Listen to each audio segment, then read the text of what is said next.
Hello everyone, welcome to Puneetha Chakravarthi's vlog. Please ನಮ್ಮ ಚಾನಲ್ಗೆ subscribe ಆಗಿಲ್ಲ ಅಂದರೆ ಸಬ್ಸ್ಕ್ರೈಬ್ ಆಗಿ, ಪಕ್ಕದಲ್ಲೇ ಇರೋ ಬೆಲ್ ಐಕಾನ್ನ ಕ್ಲಿಕ್ ಮಾಡಿ. ಇವತ್ತಿನ ರೆಸಿಪಿಲಿ ನಾನು ರವೆ ಉಂಡೆ ಮಾಡಿ ತೋರಿಸ್ತಾ ಇದ್ದೀನಿ. ಬಾಯಿಗಿಟ್ರೆ ಕರ್ಗೋಗೋ ಅಂತ ರವೆ ಉಂಡೆ, ತುಂಬ ಟೇಸ್ಟಿಯಾಗಿ ತುಂಬ ಚೆನ್ನಾಗಿರುತ್ತೆ. ನೀವು ಒಂದ್ಸಲ ಮಾಡಿ ಟ್ರೈ ಮಾಡಿ ನೋಡಿ. ಇವಾಗ ನಾನು ರವೆ ಉಂಡೆ ಮಾಡೋದಕ್ಕೆ ಏನೇನು ತೊಗೊಂಡಿದ್ದೀನಿ ಅಂತ ಹೇಳ್ತಿದ್ದೀನಿ. ಒಂದು ಕಾಲು ಕೊಬ್ಬರಿ ತೊಗೊಂಡಿದ್ದೀನಿ, ತುರ್ಕೊಂಡಿದ್ದೀನಿ. ಗೋಡಂಬಿ ತೊಗೊಂಡಿದ್ದೀನಿ ಒಂದು 20ರಿಂದ 25 ಪೀಸು.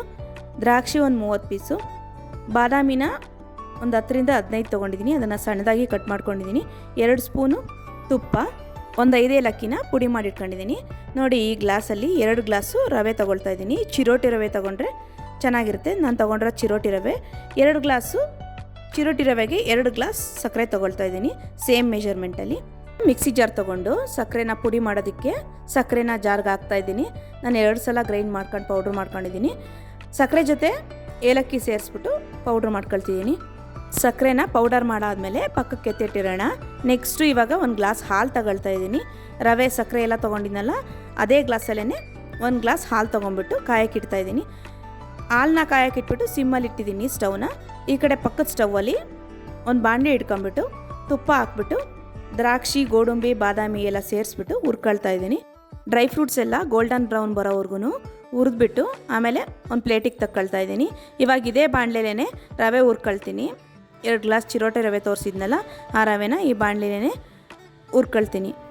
ಇವಾಗ ನೋಡಿ, ಅದೇ ಬಾಣಲಿಗೆ ರವೆ ಹಾಕ್ಕೊಂಡು ಹುರಿತಾ ಇದ್ದೀನಿ. ರವೆ ಚೆನ್ನಾಗಿ ಹುರಿಬೇಕು, ಸಿಮ್ಮಲ್ಲಿ ಇಟ್ಕೊಂಡೆ ರವೆ ಹುರಿಬೇಕು, ಚೆನ್ನಾಗಿ ಬರುತ್ತೆ. ಒಂದು ಸ್ವಲ್ಪ ಕೆಂಪಾದಮೇಲೆ ರವೆ ತೆಗೆದುಬಿಡಬೇಕು. ರವೆ ಚೆನ್ನಾಗಿ ಹುರಿದಿದ್ದೀವಿ ಅಂತ ಸ್ಮೆಲ್ಲಲ್ಲೇ ಗೊತ್ತಾಗುತ್ತೆ. ಘಮ ಅಂತ ಸ್ಮೆಲ್ ಬರ್ತಾಯಿತ್ತು.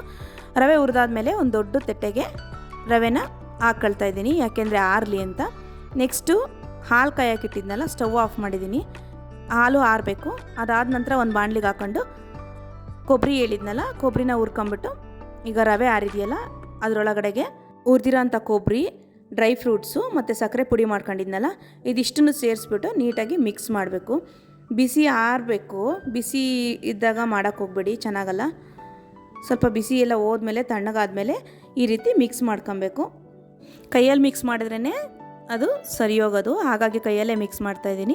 ಸಕ್ಕರೆ ಪುಡಿ ಇರುತ್ತಲ್ಲ, ರವೆ ಸಕ್ಕರೆ ಪುಡಿ ಎಲ್ಲದೂ ನೀಟಾಗಿ ಮಿಕ್ಸ್ ಆಗಬೇಕು. ಆಮೇಲೆ ಹಾಲನ್ನ ಕಾಯಿಸಿ ಆರಿಟ್ಕೊಂಡಿದ್ದೀವಲ್ಲ, ಅದನ್ನು ಸ್ವಲ್ಪ ಹಾಕ್ಕೊಂಡು ಸ್ವಲ್ಪನೇ ಕಟ್ಕೊಂಡು ಹೋಗಬೇಕು. ಹಾಲು ತಣ್ಣಗಿರಬೇಕು, ರವೆ ಹುರಿದು ಆರಿರೋದಾಗಬೇಕು. ನೋಡಿ, ನಾನೀಗ ಸ್ವಲ್ಪ ಹಾಲು ಹಾಕ್ಕೊಂಡಿದ್ದೆ, ಮತ್ತೆ ಹಾಲು ಸೇರಿಸ್ಕೊಂಡ್ಬಿಟ್ಟು ರವೆ ಉಂಡೆ ಕಟ್ಕೊಳ್ತಾ ಇದ್ದೀನಿ. ಇದೇ ರೀತಿ ಎಲ್ಲದೂ ರವೆ ಉಂಡೆನ ಕಟ್ಕೊಂಡು ಹೋಗ್ಬೋದು. ಎಷ್ಟು ಈಸಿಯಾಗಿದೆ ನೋಡಿ, ನೀವೇ ನೋಡ್ತಾ ಇದ್ದೀರಲ್ಲ ಎಷ್ಟು ಈಸಿಯಾಗಿ ಮಾಡ್ಕೊಬೋದು.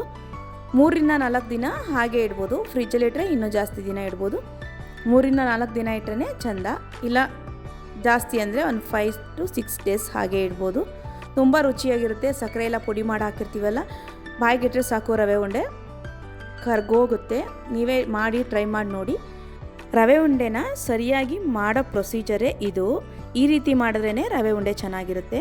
ಕೆಲವರು ಬಿಸಿ ಹಾಲನ್ನೆಲ್ಲ ಹಾಕ್ತಾರೆ, ಆವಾಗಲೇ ಕಲಿಸ್ತಾರೆ. ಕೆಲವರು ಬಿಸಿದನ್ನೇ ಮತ್ತೆ ಪಾತ್ರೆಲಿಟ್ಟು ಎಲ್ಲ ಬಿಸಿ ಮಾಡ್ತಾರೆ, ರವೆ ಹಾಲು ಎಲ್ಲ ಮಿಕ್ಸ್ ಮಾಡಿ. ಅದೆಲ್ಲ ಮಾಡಬಾರ್ದು, ಅದು ಬೆಂದರೆ ಚೆನ್ನಾಗಾಗಲ್ಲ. ರವೆ ಉಂಡೆ ಮಾಡೋ ಪ್ರೊಸೀಜರು ಈ ರೀತಿ ಮಾಡಿದ್ರೆ ತುಂಬ ರುಚಿಯಾಗಿರುತ್ತೆ. ನೀವು ಮಾಡಿ ನೋಡಿ, ಗೊತ್ತಾಗುತ್ತೆ ನಿಮಗೇ. ಸಂಜೆ ಹೊತ್ತು ಮಕ್ಕಳು ಏನಾದರೂ ಸ್ವೀಟ್ಸ್ ಕೇಳಿದಾಗ ಒಂದು ರವೆ ಉಂಡೆ ಕೊಟ್ಟರೆ ಇಷ್ಟಪಟ್ಟು ತಿಂತಾರೆ. ನಿಮಗೆ ಸಕ್ಕರೆ ಪ್ರಮಾಣ ಕಡಿಮೆ ಬೇಕು ಅನ್ನೋರು, ನಾನು 1 ಗ್ಲಾಸ್ ಹಾಕ್ಕೊಂಡಿದ್ದೀನಲ್ಲ, ಈಗ 2 ಗ್ಲಾಸ್ ರವೆಗೆ 2 ಗ್ಲಾಸ್ ಶುಗರ್ ಹಾಕ್ಕೊಂಡಿದ್ದೀನಲ್ಲ, ಅದರ ಬದಲಿಗೆ ನೀವು 1.5 ಗ್ಲಾಸ್ ಶುಗರ್ ಹಾಕ್ಕೊಬೋದು 2 ಗ್ಲಾಸ್ ರವೆಗೆ. ನಿಮಗೆ ತುಂಬ ಸ್ವೀಟ್ ಇಷ್ಟ ಇಲ್ಲ ಅನ್ನೋರು ಹಾಗೆ ಮಾಡ್ಕೊಬೋದು. ಪ್ಲೀಸ್ ನಮ್ಮ ಚಾನಲ್ಗೆ ಸಬ್ಸ್ಕ್ರೈಬ್ ಆಗಿಲ್ಲ ಅಂದರೆ ಸಬ್ಸ್ಕ್ರೈಬ್ ಆಗಿ. Thank you for watching Puneetha Chakravarthi's vlogs.